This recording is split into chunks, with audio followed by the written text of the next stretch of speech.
ইরানের আকাশে যুক্তরাষ্ট্রের দুটি যুদ্ধবিমান ভূপাতিতের ঘটনায় আন্তর্জাতিক অঙ্গনে তৈরি হয়েছে চরম উত্তেজনা। মার্কিন বিমানের দুই ক্রু সদস্যকে উদ্ধার করা হলেও নিখোঁজ আছে একজন। নিখোঁজ পাইলটের খোঁজে মার্কিন স্পেশাল ফোর্সের সেনারা ইতোমধ্যে ইরানে প্রবেশ করেছে। এদিকে ট্রাম্প বলেছেন যুদ্ধবিমান ভূপাতিত হলেও তা আলোচনার সম্ভাবনায় প্রভাব ফেলবে না। অন্যদিকে ইরান, ইসরায়েল, লেবাননে চলছে হামলা পাল্টা হামলা। আর মধ্যপ্রাচ্যের উত্তপ্ত পরিস্থিতির মধ্যেই হরমুজ প্রণালী পার করেছে ফ্রান্স, জাপান ও ওমানের 3টি ট্যাঙ্কার। বিস্তারিত জানাচ্ছেন আফসানা নীলা। 72 ঘন্টা ময়েশ্চার লক সমৃদ্ধ লিলি বডি ওয়াশ শিয়া বাটারের গুডনেস স্কিন রিপেয়ার করে রাখে সফট ও গ্লোয়িং।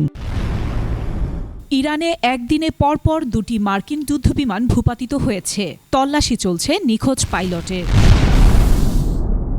দেশের দক্ষিণ পশ্চিম অংশের ওপর এবং হরমুজ প্রণালীর আশপাশে যুক্তরাষ্ট্রের সামরিক বাহিনীর দুটি যুদ্ধবিমানকে ভূপাতিত করা হয়েছে বলে দাবি করে তেহরান। শিয়া সংখ্যাগরিষ্ঠ দেশটির সামরিক বাহিনীর খাতামুল আম্বিয়া কেন্দ্রীয় সদর দপ্তর জানায়, তাদের আকাশ প্রতিরক্ষা ব্যবস্থা একটি F-15 যুদ্ধবিমানকে পুরোপুরি ধ্বংস করে দিয়েছে।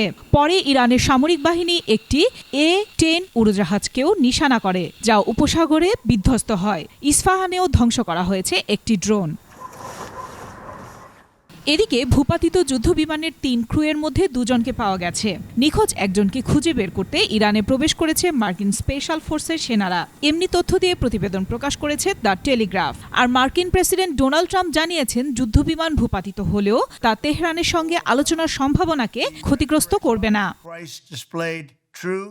অন্যদিকে ইরানের হামলায় ইসরায়েলের দক্ষিণ নেগেভের একটি শিল্প এলাকায় আগুন লাগে এবং ক্ষতিগ্রস্ত হয় মধ্যাঞ্চলীয় রোশ হাইন ও পেতাহ তিকভার বেশ কয়েকটি ভবন। পাল্টা জবাবে লেবাননে হামলা চালিয়ে লিতানি নদীর ওপরের 2টি গুরুত্বপূর্ণ সেতু উড়িয়ে দিয়েছে তেল আবিব।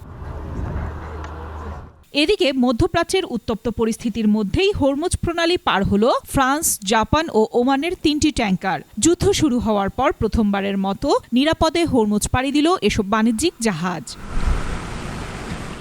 ফ্রান্সের প্রেসিডেন্ট ইমানুয়েল ম্যাক্রো বলেছেন, শুধু কূটনৈতিক প্রচেষ্টার মাধ্যমে হরমুজের অবরোধ উঠে যেতে পারে, সামরিক অপারেশনের মাধ্যমে নয়।